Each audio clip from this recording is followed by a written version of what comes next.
on the program today are expert Dr. Veer Pushpak Gupta, an Indian doctor working in the United Kingdom with the National Health Service. He's been a frontline warrior through this year and has also been part of the recovery vaccine program. And so really can wear both hats, both in telling us what we know about this mutant strain, whether we in India should be worried, how do we know it hasn't traveled globally, and whether this in fact does anything to affect the efficacy of the vaccines. Welcome, Dr. Gupta. We know that the United Kingdom, where you are, has gone into sudden lockdown, in fact, into a tier 4 lockdown. We saw those pictures of people leaving on the trains out of London. We know that India has joined countries originating from the United Kingdom, like many other countries in the world. But what's confusing is this, and please do correct me if I'm wrong, this mutation actually hasn't emerged now in the last few days. This mutation was first reported a few months ago in September, if I'm not wrong. What has happened that has caused the UK and then the rest of the world to respond in the way it has now? Yes, good evening, Barkha. Let me just first start by saying that it's a pleasure to be on your show. The UK, as you said, discovered this back in September. Scientists knew about it back in September, but the cases that we were seeing at that time were very, very low. And in fact, most of the research that was being done on the strain at that time were in the labs. So Cambridge and Imperial College, both of them had research going on this mutation strain, and it wasn't very serious at that time. And the reason for that is that viruses and bacteria mutate. Every pandemic that we've ever seen in history have had mutations. In fact, the flu virus has mutations every year, and that's why we have to adapt and have a new vaccine for it every single year. So it wasn't something of concern. The reason it has become of concern now is the speed at which the numbers have risen from September until now. So back in October, we saw only about 1,000 cases in Southeast England, and now it has rampaged across most of Southeast England, London, and now into Wales. And that is the reason that the alarm bells have been ringing now from the UK government to rest of the world to make sure that everybody knows that this strain is out there and it's going to hit different shores in different countries. What explains this surge, though? You know, I mean, you're explaining that the alarm has been because of the surge of cases in the UK. What explains the sudden surge? Is it the same as everywhere else in the world, which is basically complacency, fatigue? People are now fed up. People are like, how long are we going to, live indoors? We need to get on with our lives. Mask up and live. I think there's two points to this. One is to understand the mechanism of the mutation. Why is this mutation different to other mutations? So normally when the coronavirus attacks our body, there's a spike protein, which is very, very important to its virility. And what happens is the spike protein attaches on to the ACE receptors of our lungs. It enters our lung cells and then spreads in our body. The vaccine that we had invented was to have an antibody response against this particular spike protein. Now, what the virus has done here it has had a mutation in that particular spike protein to make it sort of faster in its attaching onto the ACE receptors, faster in its spread, and faster in its virility. So the contagion has increased, and that's the virus's way of evading human defenses, and that's why this is so important. The COVID has had 25 mutations or even more since it was first discovered in Wuhan, China. But this is the one that has seen to be the most contagious. In fact, it's about 70% more contagious than the original variant. And the second factor is that, you see, we're dealing with a very, very intelligent enemy. We're dealing with an enemy that evades, that adapts. And I think that we have learned our lessons from March, when countries did not take it seriously. The UK especially did not take it seriously. And then we saw numbers explode in our hospitals, in the NHS. And I think they want to be proactive now. I think they want to be on top of this. Fair enough, but I just want to underline something that you just said. You said that there have been 25 mutations of the virus, 25 known mutations of the virus. And this particular mutant strain that we're talking about is 75 times more contagious than other strains. Am I saying this correctly? Well, there were two studies done. One was done in Imperial College London, which showed it was 70% more contagious. And one was done in Cambridge, which in the labs, which showed it was about twice as contagious. So there's a bit of debate, but it's about 50 to 70% more contagious than the original Okay, strain. so that leads to kind of all kinds of questions, right? So let me start taking some that we're getting on our live stream. We have Anjan saying the virus is mutating and becoming more transmissible. Does our dependability on the virus vector protein-based vaccine put us in a difficult spot, given what we know now? And just to explain to our viewers, there are two kinds of vaccines. One that works in a kind of more conventional way. A vaccine typically is to give you a lower dose of the infection. But what Pfizer and Moderna have actually developed is actually to place a protein inside your body that helps your body develop immunity to this virus. So I think the question here, Dr. Gupta, is given this mutant strain, what does this do to the vaccines and the protein-driven vaccines that are being created by Pfizer and Moderna at least? Yeah, absolutely. You described the mechanism very well. The mRNA is inserted in nanoparticle, lipid nanoparticle, which goes into our own cells, and our own cells then make that particular spike protein, and then there's an antibody response to that. So this is a $1 million question. Is the vaccine going to be affected because of this? Is the vaccine going to have a different response to this particular strain than the original strain? And to be honest, Barkha, nobody has that answer. This strain has come out in the last few weeks. We don't know how effective the vaccine would be because the vaccination program also has started within the last few weeks. But as far as most experts believe, most scientists that have been dealing with vaccine program believe that I don't think this should be a hugely impactful on this particular strain. There is still a huge amount of the original variant present in the population. And that's what we have to consider, because the vaccine will not just affect certain people, it will affect everybody. And our aim here is to vaccinate at least 50 to 70% of the population to have herd immunity. So here's the question, right? If I have been COVID infected from a prior strain, a pre-mutation strain of the virus, can I get a new strain of the virus? Now, reinfections have been known to occur. They've taken place here in India as well. We've been reporting on them on the MOJO Story platform, but they're still outlier events. When a virus mutates, is it like two different viruses? Or if you've already been infected by one, could you still get another strain of the virus?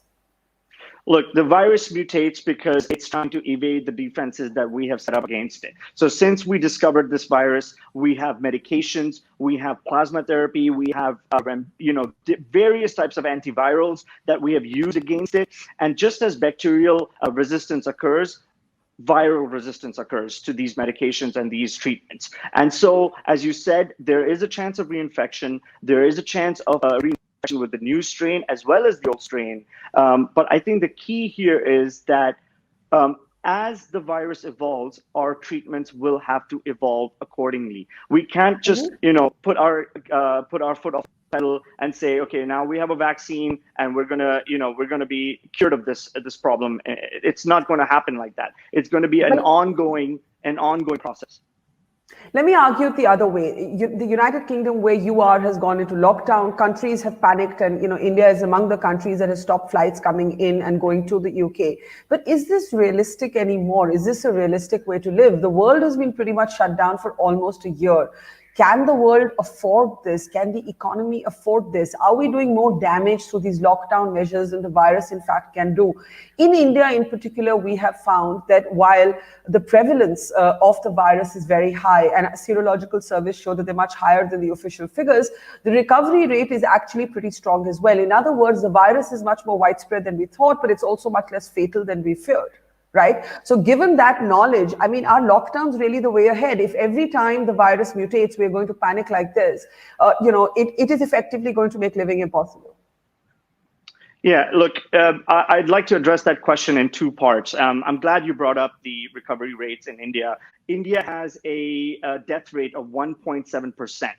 The United Kingdom has a death rate of 11.7%. So there's a clear difference between the death rate in India and the United Kingdom and the United States. Now, there's been a lot of articles on this. There's been a lot of studies done to know why this difference occurs.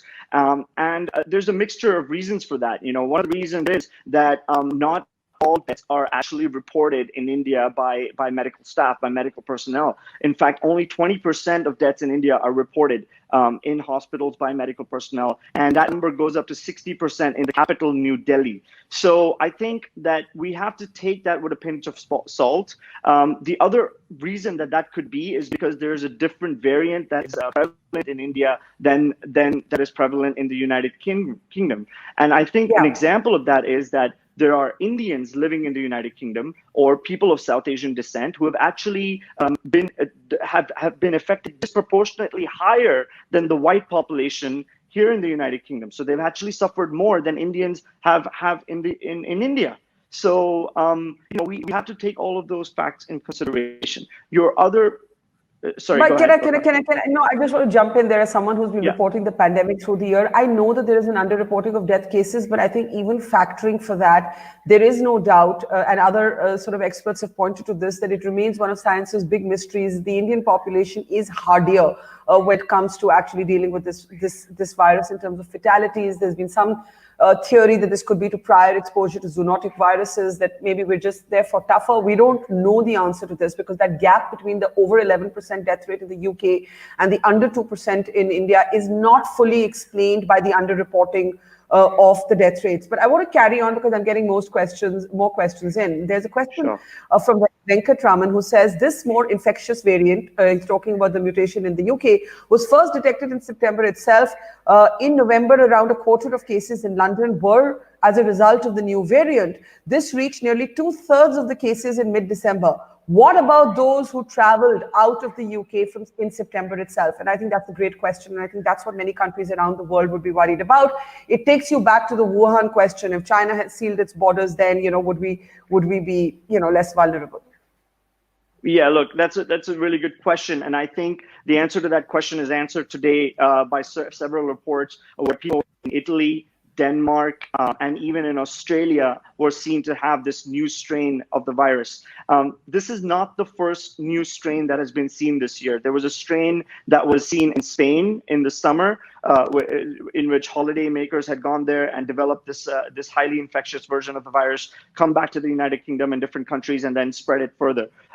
I think if you look at it from a government perspective, how difficult is it to let out this kind of information, knowing the consequences of the information? For example, the Health Secretary, Matt Hancock, came out and said this is a very contagious strain. And immediately there were economic He actually called it out of control. Hancock called it out of control. Yes. I mean, isn't that just panic-inducing? It's panic-inducing, right? I mean, I think it's panic-inducing.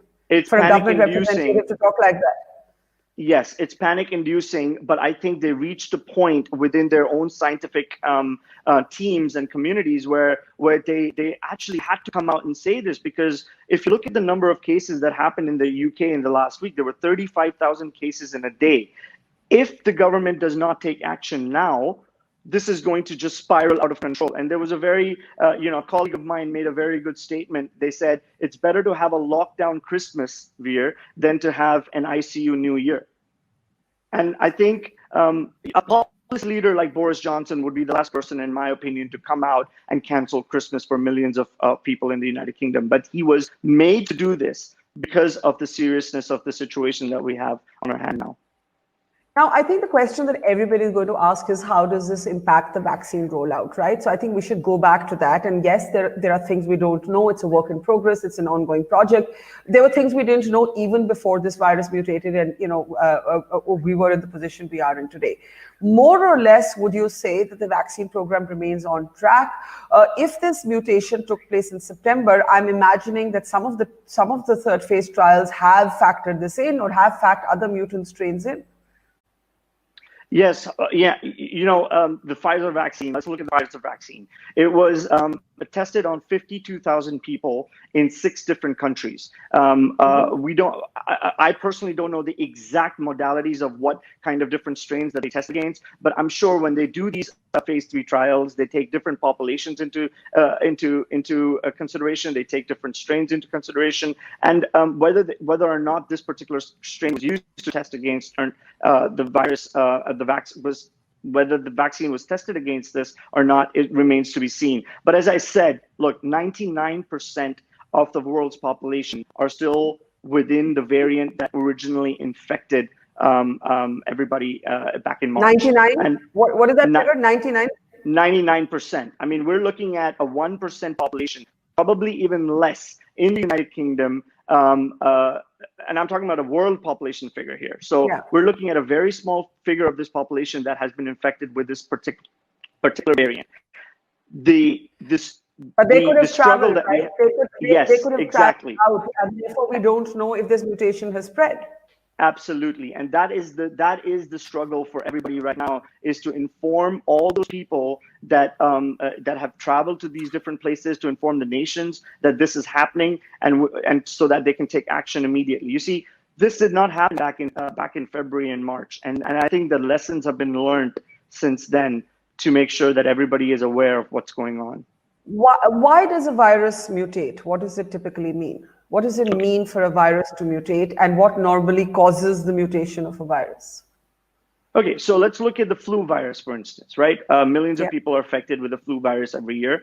The mutations are called antigenic drifts, and there are minor differences or changes in the DNA sequence that allow the virus to be either more effective or less effective. And in fact, in case of the flu, there can be up to 500 different mutations every year. And that's why every year there's a flu vaccine that is developed and given to the population, which is brand new, because the mutation that is prevalent this year might not be the mutation that was prevalent last year. And this is because of survival of the fittest. Every species on Earth follows survival of the fittest, so do humans. Yeah. And to survive, to evade, to allow themselves to live longer and to infect for longer periods of time, and that's why this happens. But you know, this is not always a problem. Sometimes mutations cause the virus to be less infectious than they were before. I was just going to say that mutation can work both ways, right? And therefore, there's also a question about the contagious strain of the mutant virus in South Africa. And then the question is, what are the strains of spike protein used to prepare vaccines of Moderna and Pfizer and CoronaVac? I mean, I think people have been following this quite closely, and you know, there's some questions about how the virus can actually mutate in any part of the world, right? This can happen, and therefore, if every time countries seal their borders, is that now a reasonable way to live 365 days on? Is this a reasonable way to live anymore? You know, I think there's a lot of corona fatigue, and I completely agree with you. It's not only amongst the population, but it's also in frontline workers. You know, I've been at it now for 8 months. I got infected with the virus. I was admitted to my own hospital where I worked, and you know, everybody is now fed up of this, but that does not mean that we can take our foot off the gas until we have a better option or another option to fight with this. Let's look at what has happened since COVID started. What kind of treatments have we developed? So we have, from the recovery trial in the UK, we saw that dexamethasone, a very cheap drug that is available at very low prices, can actually prolong the life expectancy of a patient within the hospital. Then we saw that convalescent plasma therapy works, remdesivir works. We saw that COVID became more of a blood clot disease, and people were having, pulmonary embolisms. People were having blood clots in their bodies, and so we started giving heparin to patients that used to come in. Zinc, vitamin D. So many of these things were trialed and experimented on, which are still going on. And I think that as this evolves, the scientific community will step up to try and see how best we can protect the general population. But I think we're all in this together, Barkha, and there has to be a bit of patience and stride in the struggle. What is your sense? I mean, my own. I'm not a doctor, but having sort of been literally, reporting this pandemic to the extent of feeling like I live with it, my sense is that the world doesn't have an option but to mask up and live, because the virus can keep mutating. There's some sense that more people may get it before the vaccine actually comes, that you may actually see population transmission, or what's called herd immunity, before enough of the population gets vaccinated, because you need about 60% of the population either to be infected or vaccinated, right? And that's a marathon, mammoth task. That's not going to happen in 2021. You cannot have the world on pause for one more year. I mean, you cannot. Yeah, and okay, let's go into that theory a little bit. Herd immunity. So back in March, the first response from the UK government, especially from Boris Johnson, was look. We can't stop the economy. Let's let this happen. Let people get infected and let that herd immunity come in. Okay, and what we saw was that within 1 month of that announcement being made, the hospitals in the UK were overwhelmed. The ICUs were overwhelmed. The doctors were working extra hours and getting fatigued. Doctors and nurses were getting infected themselves, and it just collapsed the entire system. And when a public healthcare system like the NHS can collapse, then I believe that many other nations can also follow suit. So I do understand that this is an economic and personal challenge to the world in every respect. 2020 has been one of the most difficult years for everybody around. But I think until we don't have that suitable herd immunity that you're talking about, until we don't have treatments that we can actually for sure say that this is going to work for the people, I think that people will have to continue with mask wearing, with social distancing, and so on. Let me take a last question. There's Janesh Thakur that says, does that mean that mankind is in for yearly shots of different vaccines? I think basically what we might be looking at is vaccines being a continuous work in progress, because there is no final mutation to the virus, right? The virus can keep mutating. That's the nature of the virus. It could get to, as you said, a less infectious point. It could get to a more infectious point, right? And there are questions coming saying, absolutely, we cannot freeze our lives into a lockdown. So, I mean, are we going to have to get, just like we've got used to living with a mask, right? There was a time when the mask felt very alien. I think everybody's got more used to living with a mask now. So are we going to have to adjust to a life where vaccines, where science will continuously have to research this in real time and probably tweak the vaccine to different mutant strains?